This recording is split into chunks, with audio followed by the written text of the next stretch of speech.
Very minor language warning on this video. I do say the word that is spelled S-H-I-T. If you are one of the 7 people who is listening to this with little kids, then you may want to skip the Goblin section. Otherwise, enjoy. This episode of GMspiration is brought to you by Iggy's Interfolk Cultural Exchange Program. Want to find out how kobolds live? Stay at our Kobold Cultural Center. Want to experience the life as an orc? Come to our Orcish Outpost. Desire dipping your toes into the drow lifestyle? Stay in our drow domicile. We guarantee your experience will be life-changing. Iggy's Interfolk does not guarantee your life will be changed for the better. We do not offer refunds, replace limbs, or returned innocence. Your experiences may vary. Bite the bullet. Barking up the wrong tree. A stitch in time saves 9. Burning the midnight oil. Take a rain check. Cut the mustard. These are all common sayings, with one thing in common. Their meaning is culturally specific. You probably know what biting the bullet means. To do something painful that needs to be done. Did you know it comes from soldiers biting down on bullets to endure the pain of being operated on without anesthesia? Importantly, it is from the 19th century, before bullets had gunpowder cases. Nowadays, biting the bullet sounds like something dangerous. These are the same for the others. Burning the midnight oil comes from before we had electricity, and it was costly to work at night because you needed to burn oil to make light. Therefore, it was only done when something was important, you were particularly passionate, such as a writer being inspired. Barking up the wrong tree comes from hunting with dogs, and a stitch in time saves 9 comes from fixing a small tear, such as in clothing, before it gets worse. Cutting the mustard is an interesting one, as its origins are uncertain. Cut in this context could be the same as cutting with a knife or scissors. It could be a reference to cutting the mustard plant in harvesting the seeds to make mustard. Cutting through means making an impact. The meal might not be tasted through the mustard, for example. The flavour does not cut through the mustard. Cut could also mean meeting a standard, for example, a cut above the rest. Cut can also mean to mix, so it may not be mixed properly with the mustard. That might not make sense unless you look at the root for the word mustard. Must is a freshly crushed fruit juice that contains skins, seeds, and stems of the fruit. Latin, mustum ardens, or burning must, which was a condiment made by mixing grapes with ground mustard seeds to form a paste. So if something does not cut the mustard, perhaps it means it hasn't been mixed properly. A final origin might be simply a misquote. To pass muster means to meet a standard, from soldiers passing a muster inspection. Perhaps it was simply misquoted and caught on. Today, we're going to talk about how you can come up with idioms and sayings to make your cultural groups feel more distinct and more alive. So what can we take from this so far? Well, first, a solid definition of what we can work with. Sayings and idioms are small, repeatable bits of meaning that rely on cultural knowledge to be understood and deciphered. While they can be translated from one culture to another, or from one language to another, they often do not resonate in the same way. Take, for example, the Australian phrase, fair shake of the sauce bottle. It refers to pouring sauce from a bottle onto food, such as a pie, and not taking too much, so there is some for other people. It broadly means that you should take only what's fair and not more. To take a translated Chinese saying, to take off your pants to fart. It means to do something unnecessary or superfluous, to overcomplicate this situation. You do not need to take your pants off. There are some good Swedish examples as well. One Swedish translation is don't buy the pig in the sack, meaning to inspect something before you buy it. The pig is in the sack, you can't see it properly. Another Swedish saying is taste is like the bum, which is a shortening of taste is like the bum, split, meaning people have different tastes. If you've not heard it before, what would you have thought taste is like the bum meant? I certainly would have no idea. This is an example of where the idiom is shortened, making it even harder to translate. The Australian saying carry on like a pork chop, meaning to be silly, is assumed to be a shorter version of like a pork chop in a synagogue, meaning something that is unlikely, rare, or unpopular. Knowledge of the saying cannot be inferred from the words and must be explained or taken contextually. The shorter saying has lost the original meaning, and without knowledge of the saying it would make no sense. We can use this for great effect, where players are relying on spells in D&D like comprehend languages, which states, for the duration, you understand the literal meaning of any spoken language you hear. This seems like the intent of the spell, but without developing a few interesting sayings or odd language quirks, you won't be prepared to answer in the moment. I'm going to illustrate a few more odd Australian sayings, just because they are so weird, and it gives you an idea of the cultural differences that we can have. First is stir the possum, meaning to cause excitement. This probably comes from the opposite of playing possum, meaning to pretend to be asleep or unconscious when threatened. Miserable as a bandicoot. Bandicoots have long faces, and a long face means to be sad. This one has 2 layers to decipher. Last one, gotta see a man about a dog, meaning to make a discreet exit.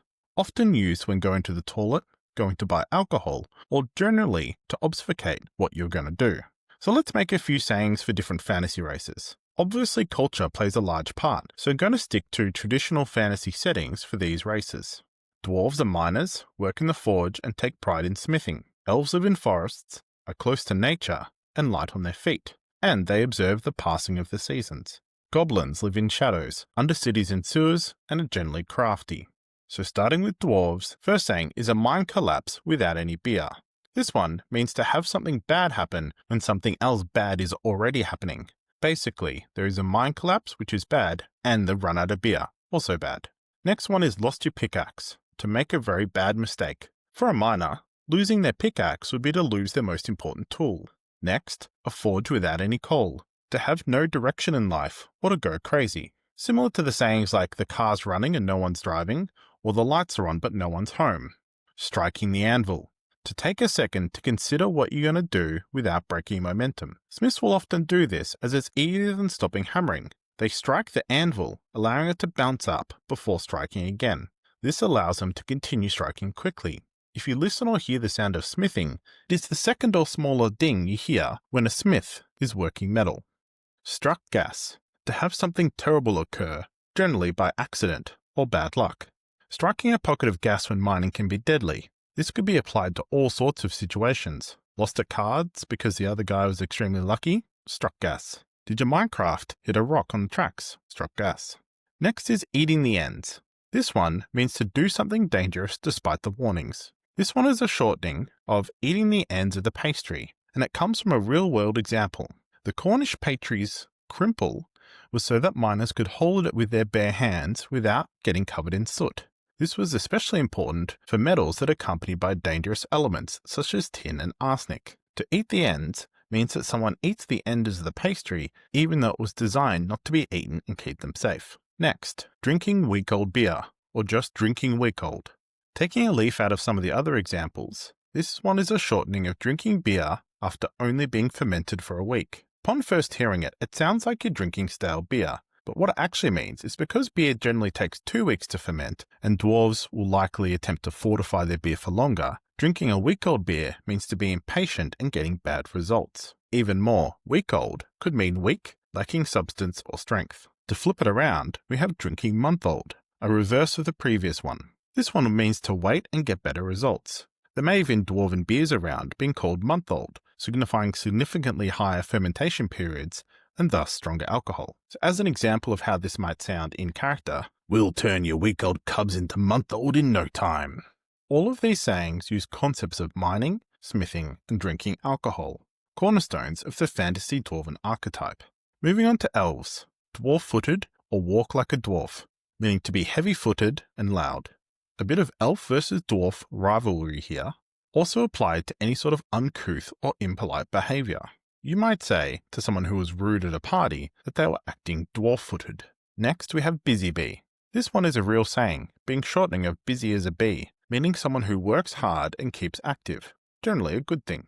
Next, we have winter flower, someone that is out of place or very rare. Flowers generally bloom in spring, so a flower in the winter is out of place. It could also be used to describe something as very precious. She is my winter's flower. Next we have a peach is a peach. Stolen from Uguay from Kung Fu Panda, and with some Taoist feel to it. It means to find value and beauty in what is and accept what cannot be changed. This could be applied to situations and places and also people. The longer saying would be a peach is a peach, no matter how hard it tries to be something else. Do not lament that it is not an apple.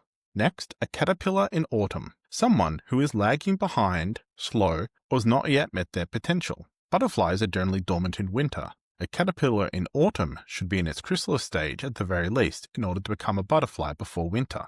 Next, we have golden antlers. Something that looks impressive but serves only a short-term purpose or is unnecessary. Antlers are regenerated each year. To have golden ones would be unnecessary. This would be used as a reminder that nothing is permanent and not to spend unnecessary time and effort on unimportant things. A shortening of a longer phrase, a deer does not make their antlers out of gold, as they know they will shed them in the spring. Next, and following on from that one, to hold on to your antlers, or to resist change or be stubborn. Similar to the last, antlers are supposed to fall off each year. To hold on to them for longer is to fight stubbornly. To encourage someone to change would be to ask them to drop their antlers. Evergreen, someone who maintains energy, vibrance or youth, especially in old age or during difficult times. An evergreen tree keeps its leaves during winter, so this could be used to describe anyone who is optimistic. To use a few examples, Lady Alara is our winter's flower, our evergreen gift that we must protect. I would tell you to drop your antlers, but a peach is a peach. Travelling with a dwarf-footed human, Dagar. A peach is a peach, Talron. Just to go back onto that last one. So travelling with a dwarf-footed human, Dagar. One elf is saying to the other that their human is uncouth, rough, or loud. Dagar responds with a peach is a peach, reminding Talron that even though they may be heavy-footed, because after all they are a human, they still have their strengths. In this example, you can see how without context it may sound like complete gibberish. Moving on to goblins. Goblins are a little bit more uncouth in my setting, so some of these will be a bit colourful. First one, to fish around in shit. It means to look for the best in a bad situation. If you've listened to my Worst Jobs for NPCs video, you'll know that this is an actual job in Victorian England. Basically what this means is even when given the worst things, they try to find something of value in it. Next one, bathes in piss and sleeps in shit. Someone who tries to be better than they are by intimidating other people, but doesn't quite get it. The goblin in question imitates bathing in water and sleeping on a bed, but uses, less than ideal substitutes. The next is drinking piss and pissing water. Someone who does things backwards. This one is quite literal. If one goblin sees another one doing something that appears to be stupid, they might refer to them as drinking piss. We can shorten it even more. Next we have cheek meat, or simply cheek, meaning the best part or really good. That's cheek. Comes from slow cooking cheap meat being especially tender and flavourful. It then gets summarised down and shortened, possibly just to one word, cheek. Next one, bum face. Someone who is good looking, with smooth skin and plump cheeks. This one is purposefully the opposite of what one would expect. While we might use the phrase bum face as an insult, in this example, the goblins see someone with round cheeks, no wrinkles, and say they look like a bum. The next one, a bum-faced dead rat. Something that looks good, but actually isn't. Rat here is not literal, but someone who betrays you, like ratting you out. So literally, it means a good-looking person or thing that will betray you. Next, sharpen your bones. To prepare or take something and make it better. Comes from sharpening bones to make knives, tools, and other daggers. Also could be referring to making traps. Next, sun trotter. Someone who is looking for their own destruction, or doing something destructive. This is a shorter form of a fool who trods around in sunlight, meaning someone who walks around in the daylight and reveals themselves. Someone who opens themselves up to danger. Next, 2 ears, shorter finger. Someone who is fearless and acts without thinking.